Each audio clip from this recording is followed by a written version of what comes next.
Aujourd'hui, nous commençons. Chez Deacon, Louis et Taylor s'embrassent besounément sur les canapés. Quand Sheila entre, Sheila remarque que le voir ensemble, Louis est pénible. Sheila sort les papiers des divorces et demande à Taylor si elle a déjà parlé à Finn et Steffi de la réintégrer dans leur vie. Taylor admet que non et explique que ça ne sert à rien parce qu'elles n'y consentiront jamais.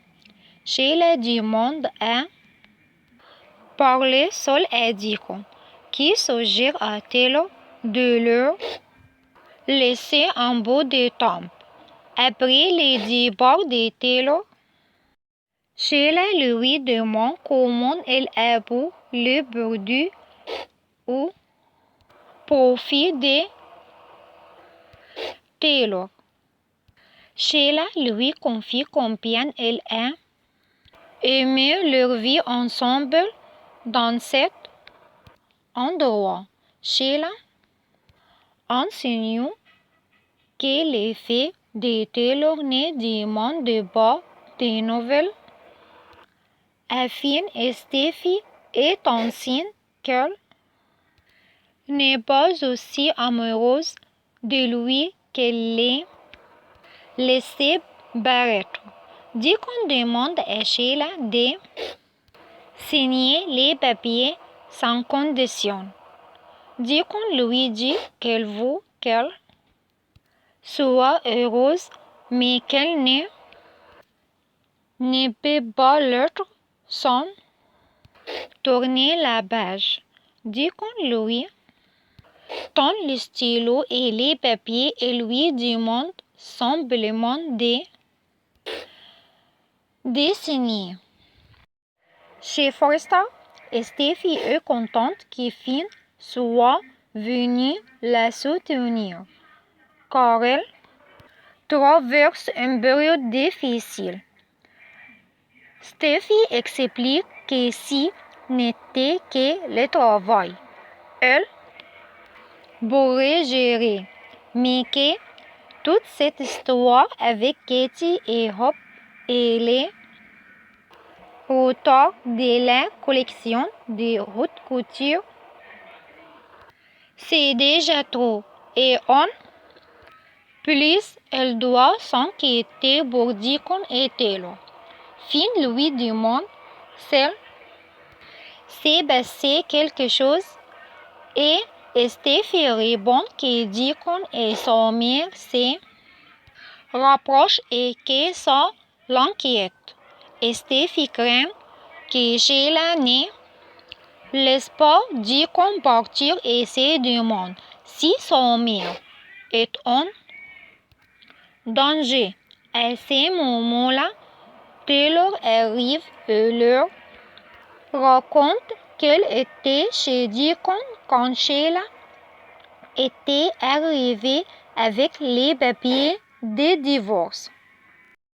Bill se rend chez Will pour savoir pourquoi elle est absente de travail. Will lui raconte ce qui s'est passé la veille avec Hergé et comment Electra l'a quitté.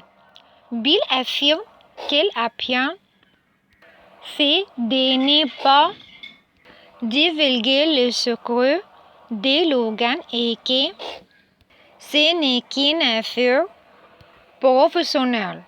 Will le sait, mais maintient qu'elle aurait de tout de même en parler à Electra.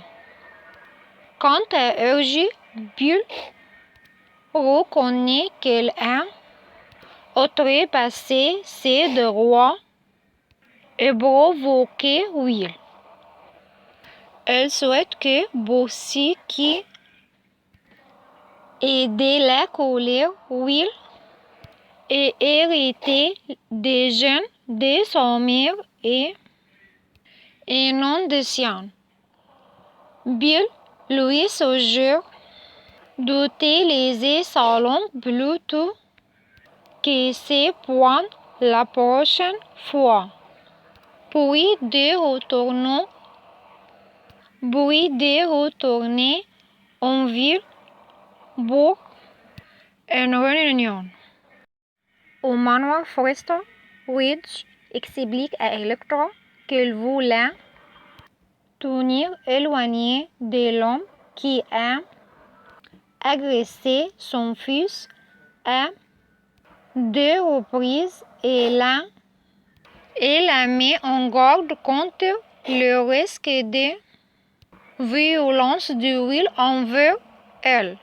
Electra insiste sur le fait que Will ne lui ferait jamais de mal, mais Ridge rétorque qu'elle le fait déjà.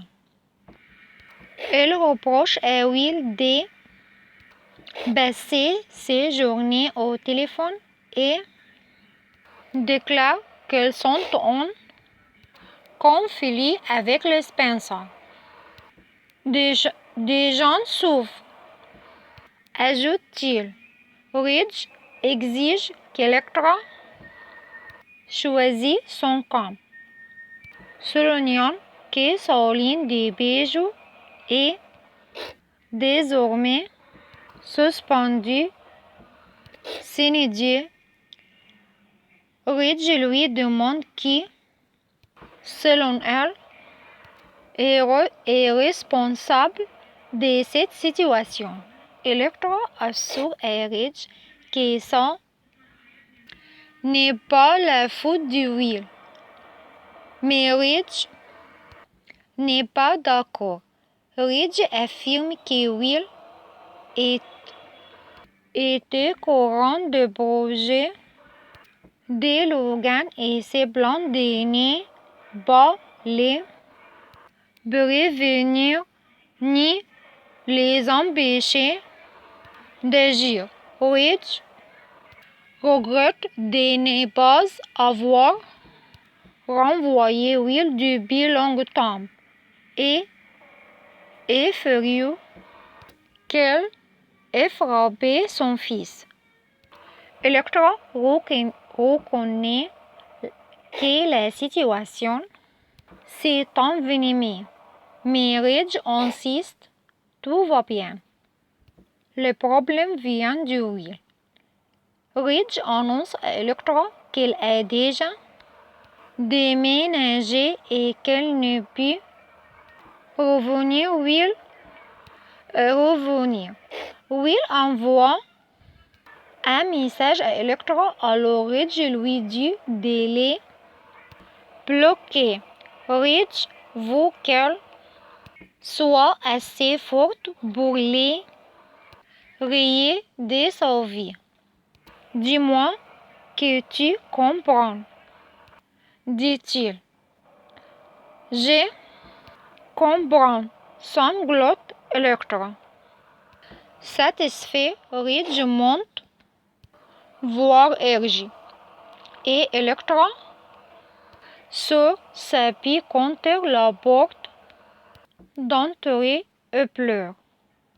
À la maison de Blige, Will fait de même.